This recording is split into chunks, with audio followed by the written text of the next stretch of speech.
Εμείς θέλαμε να ρεφάρουμε το άτυπο αποτέλεσμα το οποίο είχαμε την περασμένη Κυριακή, που δεν συνδυάστηκε με νίκη, μια πολύ καλή εμφάνιση, αλλά δεν συνδυάστηκε με νίκη. Σήμερα έρθαμε για να κερδίσουμε. Νομίζω ότι κερδίσαμε δίκαια. Ήμασταν καλύτεροι σε όλη τη διάρκεια του παιχνιδιού. Κερδίσαμε και μια καλή ομάδα. Κερδίσαμε και τον κακό αγωνιστικό χώρο. Θα πρέπει να βελτιώσουμε τις παιδικές μας συνθήκες σε όλες τις ομάδες για να μπορούμε να παρουσιάσουμε καλύτερο θέαμα με τον κόσμο που έρχεται να παρακολουθήσει στην ποδόσφαιρο. Μέσα στη διάρκεια του παιχνιδιού παρουσιάστηκαν αγωνιστικά προβλήματα για εμάς, σημαντικά θα έλεγα, τα οποία όμως τα παιδιά που κλήθηκαν να αντικαταστήσουν τους συγκεκριμένους ποδοσφαιριστές μπήκαν γρήγορα στο πνεύμα του παιχνιδιού και αυτά που ζητούσε το παιχνίδι και συνεχίσαμε το ρυθμό μας. Είχαμε μεγάλη αυτοσυγκέντρωση μέχρι το 95 που σφίριξε ο διαιτητής και προσθέσαμε 3 πόντους που θα μας βοηθήσουν πολύ για τη συνέχεια. Αυτό που θέλω να πω είναι ότι δεν θα πρέπει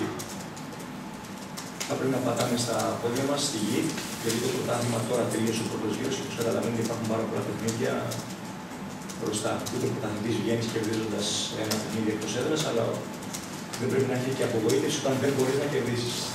Η προσπάθεια θα πρέπει να είναι συνεχής. Προς αυτή την κατεύθυνση προετοιμαζόμαστε. Προσπαθούμε να έχουμε πολλά έτοιμα παιδιά από πίσω, γιατί θα τους χρειαστούμε όλους. Θέλω να δώσω συγχαρητήρια στον κόσμο μας που ήρθε και μας βοήθησε και αυτό που εμείς έχουμε θέσει ως στόχο να αυξήσουμε τον κόσμο μέσα στο γήπεδο το δικό μας, αλλά να αυξήσουμε και τον κόσμο που έρχεται και μας ακολουθεί στα εκτός έδρας παιχνίδια, γιατί σπαταλάει και χρόνο, σπαταλάει και χρήματα και για εμάς οπωσδήποτε είναι πολύ σημαντική βοήθεια. Καλή συνέχεια στο Λισάνδρο και στην Γαλλία που είναι δύσκολη και για εμάς και για την Γαλλία και για όλες τις ομάδες. Είχατε πει μετά το μάτι τη δόξα ότι προς το τέλος δεν μείνατε λίγο ικανοποιημένος από την στάση των ποδοσφαιριστών, την οτροπία περισσότερο, γιατί η δράμα θα μπορούσε στις καθυστερήσεις να πάρει ενδεχομένως το παιχνίδι. Σήμερα είδαμε μια εντελώς. Δεν κατάλαβα λίγο στο τέλος. Γιατί στις καθυστερήσεις. Η δράμα θα μπορούσε να πάρει και το μάτι, είχατε σταθεί εκεί. Τώρα σήμερα είδαμε μετά το γκολ και ειδικά στις καθυστερήσεις την Καλυθέα να μην έχει ουσιαστικά καθόλου την μπάλα στην περιοχή και την Έλληνα να φύγει που προσπαθούσε να βγει μπροστά. Είναι κάτι το οποίο σας ικανοποίησε, αυτό είναι κάτι το οποίο προσπαθείτε να περάσετε. Οπωσδήποτε με ικανοποίησε το γεγονός ότι η ομάδα μου δεν κινδύνευσε σε κανένα σημείο του παιχνιδιού. Είχαμε ξεκάθαρη σκέψη, προσαρμοστήκαμε γρήγορα και το είχαμε θέσει ως στόχο εξ αρχής ότι έχουμε να αντιμετωπίσουμε ένα γήπεδο το οποίο είναι δύσκολο να παίξουμε από πίσω. Δεν μας αρέσει να παίζει με ελεύθερα το τερματοφύλακας μας, αλλά αναγκαστήκαμε ορισμένες φορές να το κάνουμε και αυτό. Έχουμε τελείως διαφορετικό πρόσωπο μες στην έδρα μας.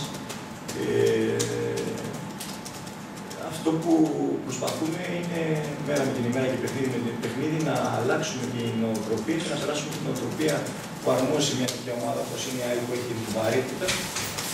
Έχει μια βαρύτητα και μια μεγάλη ιστορία. Μια νίκη σε πάει στα σύννεφα και μια ισοπαλία σε πάει στα τάρταρα. Δυστυχώς είμαστε σε μια ομάδα που πρέπει να κερδίσουμε και πρέπει να ζήσουμε όλοι με αυτό το πρέπει και με την νίκη. Όσοι αντέξουμε την πίεση, καλώς. Διαφορετικά το τρένο θα φύγει και όσοι προλάβουν να ανέβουν πάνω στο τρένο θα μας ακολουθήσουν. Θέλω να πιστεύω ότι θα είμαστε μέσα στους διεκδικητές γιατί έχουμε μια καλή ομάδα. Προσπαθούμε να γίνουμε καλή ομάδα, έχουμε καλούς ποδοσφαιριστές. Αλλά θα πρέπει να είμαστε ταυτόχρονα και ταπεινοί και προσγειωμένοι. Γιατί πολλά και δύσκολα παιχνίδια. Άλλη ερώτηση, κύριε. Οι αναγκαστικές αλλαγές, μάθανε οι συγκεκριμένοι παίκτες. Ο Πόντσε έχει ένα πρόβλημα εδώ και 15 μέρες με το ισχύο και το δικέφαλο. Είναι σε πρόγραμμα συντήρησης αυτή τη στιγμή για 15 μέρες, δεν ακολουθεί κανένα πρόγραμμα της ομάδας. Και ένιωσε πάλι μια μικροενόχληση με αποτέλεσμα να αντικατασταθεί καλύτερα να βγει και να τον έχουμε για το επόμενο παιχνίδι παρά να τον χάσουμε για τα επόμενα 3 παιχνίδια. Ο Ιαπάκης θέλω να πιστεύω ότι δεν έσπασε το χέρι του, γιατί όλα οδηγούν ότι πρέπει να έχει σπάσει το χέρι. Γιατί για εμάς είναι 2 παιδιά τα οποία αυτή τη στιγμή είναι σε εξαιρετική κατάσταση και τους χρειαζόμαστε. Πότε πιστεύετε ότι θα είναι έτοιμος να παίξει σε. Ο Πότσι έχει μπει